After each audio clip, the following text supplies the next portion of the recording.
Assalamualaikum warahmatullahi wabarakatuh.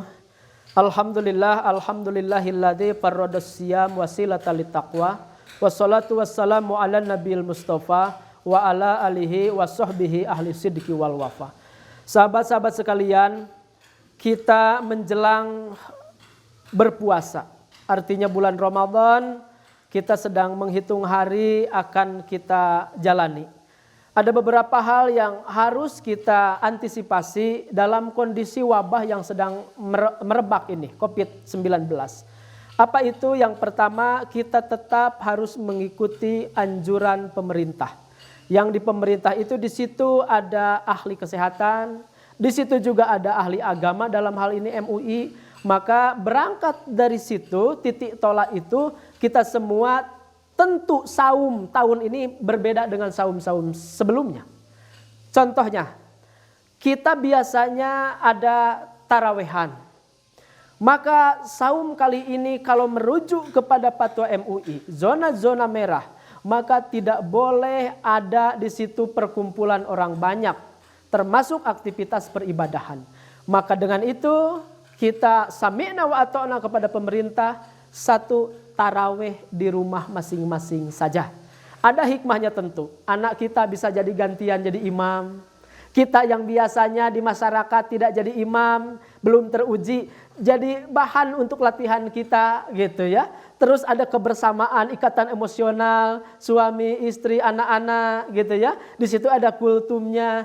Jadi sekali lagi taraweh di rumah. Yang nomor kedua, tentu nanti akan ada pertanyaan. Apakah boleh enggak untuk menjaga imunitas kita tidak berpuasa?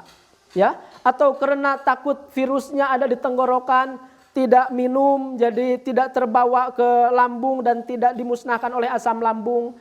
Menurut hemat saya, orang-orang yang belum ada terang benderang terindikasi kena COVID-19 corona, maka tetap wajib menjalankan saum. Kecuali pas di tengah-tengah saum itu ngedrop imunitasnya, boleh batalkan. Atau di tengah-tengah saum itu tiba-tiba batuk-batuk, sesak napas, boleh dibatalkan. Ya, dan lain sebagainya. Artinya tidak bisa karena alasan ketakutan, kita akhirnya tidak saum. Kenapa? Karena ketakutan itu adalah keraguan. Sedangkan di dalam usul fikih kan jelas bahwa kita itu ya al-hukmu baku makana ala makana. Hukum itu harus sudah realitas, sudah ada. Tidak boleh dikira-kira. Karena takut corona kita tidak saum, nggak bisa begitu. Seperti orang yang masih sehat, saya takut mah, saya mah nggak akan saum karena takut mah. Itu kan hanya ketakutan saja, mahnya belum terbukti gitu. Jadi sekali lagi, tetap kita harus menjalankan puasa seperti biasanya. Tapi kalau ada indikasi-indikasi, misalnya imunitas kita ngedrop, batuk, sesak, dan lain sebagainya, baru boleh batal saum. Selanjutnya ada nomor ketiga, ya, antisipasi saum Ramadan dalam kondisi wabah ini. Yaitu apa? Yaitu mudik. Kita ikuti saran pemerintah untuk tidak mudik. Gimana? Silaturahmi jadi tertunda?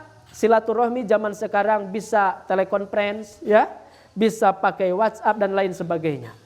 Gitu. Selanjutnya juga, apakah sholat berjamaah Idul Fitri harus tetap dilaksanakan? Tidak juga. Boleh di rumah masing-masing. Kita imamnya, kita khutbahnya, terus jamaahnya istri, anak-anak kita, boleh masing-masing. Tidak usah memaksakan. Kenapa? Idul Fitri itu hukumnya sunnah, sholat Idul Fitri itu. Sedangkan menjaga orang dari virus corona itu hukumnya wajib. Di usul fikihnya darul mafasid muqaddamun ala jalbil masalih. Menolak kemafsadatan datangnya virus itu lebih baik daripada mengambil kemaslahatan, yaitu sholat Idul Fitri. Pahala sholat Idul Fitri harus didulukan dulu pencegahan. Jadi jangan memaksakan sholat Idul Fitri berjamaah, ya, di lapang-lapang. Udah di rumah masing-masing itu saja cukup. Barangkali itu saja hal-hal yang harus diantisipasi karena memang saum kali ini adalah saum yang berbeda dari saum-saum sebelumnya. Tentu ada aturan fikih kontemporer yang harus kita ikuti. Sami'na wa ata'na kepada pemerintah karena di dalam ayat Al-Qur'annya jelas kita itu diperintah untuk mengikuti atiullaha wa atiur rasul wa ulil amri minkum. Taat kepada Allah, kepada Rasul. Rasul mencontohkan menjauhi wabah.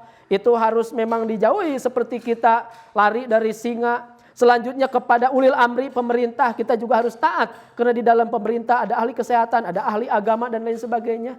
Maka saum Ramadan kita kali ini insya Allah pahala tidak berkurang. Karena selain saum kita juga pahala ikut kepada ulama, kepada pemerintah, itu pahala tersendiri. Mudah-mudahan bermanfaat dan mafhum adanya. Dan mudah-mudahan kita diberi kekuatan untuk saum dalam keadaan baik-baik saja. Sekian, akhirul kalam. Assalamualaikum warahmatullahi wabarakatuh.